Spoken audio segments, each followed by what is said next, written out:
안녕하세요. 부모 코칭 노트의 유선쌤입니다. 오늘이 두 번째 시간이에요. 모두 잘 지내셨나요? 5월이 참 좋은 계절이긴 한데요. 우리 아이들 중간 시험도 있었고 공휴일도 많아서 몸도 마음도 분주하셨을 것 같아요. 이렇게 저렇게 지쳐 계실 수도 있을 여러분을 생각하면서 어떤 주제를 가져와야 하나 고민이 참 많았습니다. 어쩌면 보다 많은 분들이 영어, 수학 이야기를 가장 먼저 듣고 싶어 하실 수도 있을 것 같은데요. 근데 제 사심을 좀 담아서 독서 이야기로 시작해 보겠습니다. 왜 하필 독서일까요? 이유는 간단해요. 제가 영어, 수학보다 독서를 중요시하기 때문입니다. 제가 지난 시간에 홈코칭으로 남매를 키웠다고 말씀드렸죠. 기억하시죠? 영어, 수학 전공자도 아닌 제가 집에서 아이들을 직접 코칭하려다 보니 독서에 무게를 둘 수밖에 없었어요. 제가 수학 전공자였으면 아이 데리고 막 정석 풀고 그랬겠죠. 제가 막힘없이 수학 문제를 풀 수 있는 것도 아니고 영어의 절대 강자도 아닌데 또 아이들은 집에 데리고 있어야 하니 독서에 의존할 수밖에 없었습니다. 독서로 시작해서 독서로 끝났다고 해도 과언이 아닐 만큼 독서에 큰 비중을 뒀어요. 사실 영어, 수학은 학원에 보내도 독서 지도만큼은 집에서 직접 하시는 분들 많으시잖아요.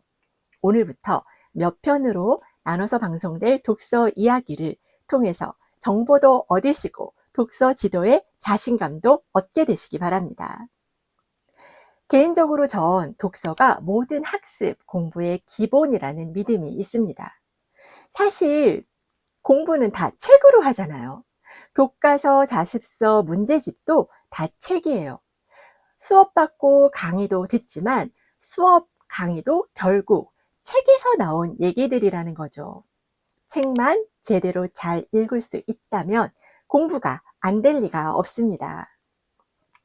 설마 독서가 국어만의 문제라고 생각하시는 분들은 아마 없으실 거예요. 그래서 전 기회가 될 때마다 부모님들께 독서의 중요성을 강조하는데요. 쉽질 않습니다. 영어와 수학의 벽 앞에서 많이들 무너지시더라고요. 물론 독서 습관 들이기가 쉬운 것도 아니에요. 독서 습관 들이기는 중간중간에 다시 이야기를 드리기로 하고요. 아무튼 독서 너무나 중요합니다. 사실 언어 능력, 어휘력 없이는 어떤 학습도 불가능하죠. 예를 들어 권력이라는 단어를 아이가 모른다고 해보세요. 권력에 관련된 어떠한 사고도 할 수가 없습니다. 따라서 독서는 어휘 확장을 위해서도 사고력 향상을 위해서도 필수죠. 어머님들 자녀의 사고력 발달에 대한 관심 많으시잖아요.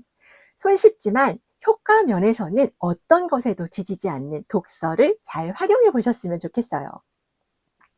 독서는 아이가 의자에 앉아있는 훈련도 됩니다. 아이가 의자에 잘 앉아있는 거 제가 늘 강조하는 것 중 하나인데요. 아니, 의자에 안 앉아있는 아이도 있어? 이렇게 생각하시는 분들도 계실 거예요. 네, 의외로 많습니다. 근데 아이가 일단 의자에 앉아 있어야 뭐라도 할 수 있겠죠. 독서는 주의 집중력 훈련에도 좋아요. 질문하는 힘도 생기고요. 가끔 제게 이렇게 묻는 분들 계세요. 제가 생각하는 공부 잘하는 아이는 어떤 아이냐고요. 어떤 아이일까요? 그때마다 저는 똑같은 답을 드리는데요. 바로 질문을 잘하는 아이입니다. 답을 찾는 건 또 다음 문제죠. 근데 보면요, 질문을 잘 할 줄 아는 아이가 답도 잘 찾아나갑니다. 설사 답을 찾는데 어려움이 있다고 해도 이 부분은 훈련과 지도로 얼마든지 개선해 나갈 수 있어요. 당최 질문할 거리가 없는 아이가 문제라면 문제겠죠. 학습의 출발이 호기심일 때 학습 효과는 극대화됩니다. 근데 잘 하지도 못하는 수학, 또 하기 싫어 죽겠는 영어만 붙잡고 있으니 호기심, 궁금증이 싹 틀 리가 없겠죠. 본인은 심지어 알고 싶지도 않은 어려운 문제에 맞닥뜨렸을 때 끝까지 물고 늘어지는 과제 집착력이 발휘될까요? 학습력을 좌우하는 사고력, 문제 해결력은요, 어렵습니다.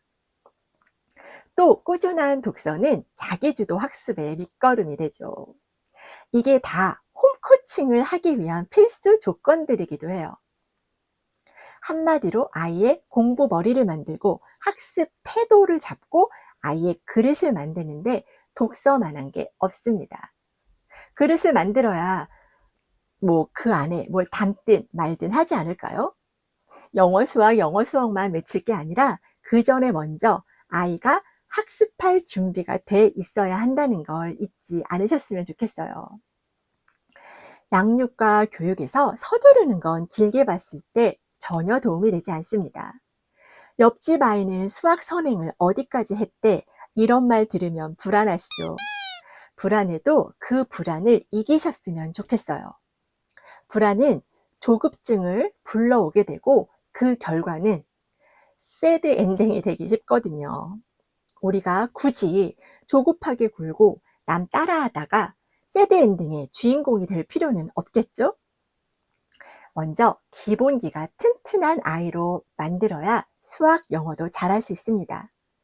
그리고 바로 그 기본기를 탄탄히 하는데 독서만한 게 없다는 거죠. 이 부분은 보다 구체적인 예를 들어서 다시 말씀드릴 기회가 많을 거예요. 다들 유태인 교육법, 양육법에 관심 많으시죠? 유대인에 관한 책을 여러 권 집필하신 홍익희 작가님의 저서 유대인의 이야기를 보면요. 유대인들이 중세 유럽에서 경제적으로 성공할 수 있었던 이유 중 하나가 바로 읽고 쓰는 능력에 있었다고 합니다. 읽고 쓰는 능력이 상업과 금융활동의 큰 이점이 되었던 거예요. 당시 주변 민족들이 대부분 문맹일 때 중세의 문맹률이 98% 이상이었다고 하니까요. 유대인들은 편지 왕래를 통해 먼 거리의 정보를 선점해 큰 돈을 벌 수 있었다고 해요. 그를 아는 독보적인 존재였던 거죠. 차별화된 능력을 갖고 이를 잘 활용했던 거예요. 읽고 쓴다는 건 결국 정보를 다룰 능력을 갖췄다는 거잖아요. 우린 현대사회를 정보화 시대라고 부르죠. 결국 예나 지금이나 모든 게 정보 싸움인 것도 같아요. 우리가 이렇게 모여 앉아있는 이유이기도 하고요. 정보를 수집하고 필요한 정보에 집중하고 활용하고 이를 발판으로 창의적 아이디어를 쌓아나가는 것까지 다 출발은 읽기 능력에서 시작된다는 겁니다. 근데 요즘 누가 종이책을 읽어 하실 수도 있는데요. 전 생각이 좀 다릅니다. 결국 모든 건 읽기에서 시작하거나 아니면 읽기로 수렴된다고 보는 거죠. 우리는 감정을 읽고 표정을 읽고 분위기를 읽습니다. 정세를 읽고 위기를 읽어내죠. 과거, 현재, 미래를 읽어요. 삶을 읽고 세상을 읽습니다.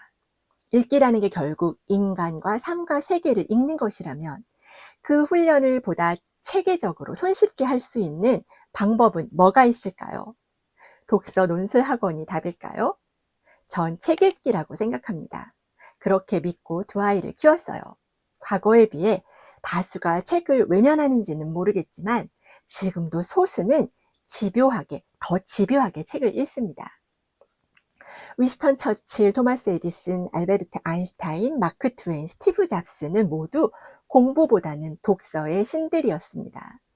처칠은 고등학교 때까지도 학업에 어려움을 겪었다고 하죠. 어머니의 영향으로 하루에 4-5시간 다양한 책을 섭렵하면서 지식과 교양을 쌓았다고 해요. 이후 여러분들이 잘 아시는 대로 2차 세계대전을 승리로 이끈 지도자가 되었습니다. 저희 집 이야기를 잠깐 해볼까요? 저희 집 작은 아이가 초등학생일 때 제가 아이에게 제안 하나를 했습니다. 독서에 더 많이 힘쓴다면 학교 시험은 0점을 맞아도 좋다고 했어요. 진짜 그렇게 말했습니다. 그래서 저는 이상주의자라는 말을 곧장 듣는데요. 당장 눈에 보이는 또 손에 잡히는 것보다 진짜 실력, 머지않아 무너질 가짜 실력 말고요. 아이가 진짜 실력을 키울 수 있는 길들을 찾아 고집스럽게 실천했던 것 같아요. 아이를 잘 키우고 싶은데 대체 뭐가 잘 키우는 것인지에서부터 막히시는 분들, 제가 팁 하나 드리면요. 가짜 말고요. 진짜에 주목하시면 됩니다. 자녀 교육의 목적과 목표를 진짜에 두시면 돼요. 아무튼 성적에 욕심이 많았던 저희 집 작은 아이는 제 말을 가볍게 흘려 듣더라고요. 자기 욕심껏 열심히 공부해서 우수한 성적을 받아냈으니까요. 만일 그때 그 아이가 제 말을 새겨 듣고 당장의 시험 성적 올리는 것보다 독서에 더 많은 힘을 쏟았다면 지금 모든 게 어떻게 달라졌을까 생각해 봅니다. 진정한 실력은 등수로 확인되는 게 아니죠. 왕년에 공부 못했던 사람이 몇이나 되겠어요. 어머님들이 저와 상담할 때 항상 하시는 말씀이 있어요. 우리 아이가 공부를 아주 잘했었다고. 아이가 어렸을 때는 영특했었다고요. 다 과거형이죠? 공부 잘하고 영특했던 아이들이 왜 약속이나 한 듯 누구는 초등학교 고학년 때, 누구는 중학교 때, 누구는 고등학교 때, 심지어 대학생이 돼서 무너지는 걸까요? 저희 집 큰아이는 과학영재학교를 졸업하고 현재 카이스트 대학원에 재학 중인데요. 이 아이가 만일 진짜 영재였다면 영재로 자라는데 독서가 큰 몫을 했습니다. 이 아이는 영재고 입시 준비를 하기 전까진 자타공인 왕성한 독서가였거든요. 정말 많은 책을 읽었습니다. 저는 세상이 바뀌었지만 아이의 현재와 미래는 읽어내는 힘이 좌우한다고 믿는 사람 중 한 사람입니다. 독서 코칭으로 두 아이의 조기 교육과 두뇌 개발을 한 방에 해결할 수 있었고요. 자녀의 조기 교육과 두뇌 개발에 관심은 많지만 전 방법을 잘 모르겠어요 하시는 분들은 책을 읽어주는 것에서부터 시작해보면 어떨까요? 조기 교육이나 두뇌 개발까지 아니더라도 인터넷 환경에서 성장하는 우리 아이들, 디지털 세대들에게 독서는 반드시 지켜져야 할 습관이며 태도라고 생각합니다.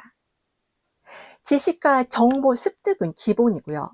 우리 아이들이 읽기를 통해 분석력, 비판적 사고 능력, 문제 해결력, 창의력과 상상력, 의사소통 능력을 키우고 차별화된 경쟁력을 갖춰서 변화와 혁신의 낙오자가 아닌 적극 참여자가 됐으면 좋겠어요. 오늘 방송 어떠셨나요? 독서가 영어, 수학보다, 아니 영어, 수학만큼 중요하다는 생각 드셨나요? 독서 절대 놓치지 않으셨으면 좋겠습니다. 다음 시간에는 독서 코칭의 여러 방법들에 대해 이야기 나누기도 하고요. 오늘은 여기서 인사드리겠습니다. 그때까지 평안하세요.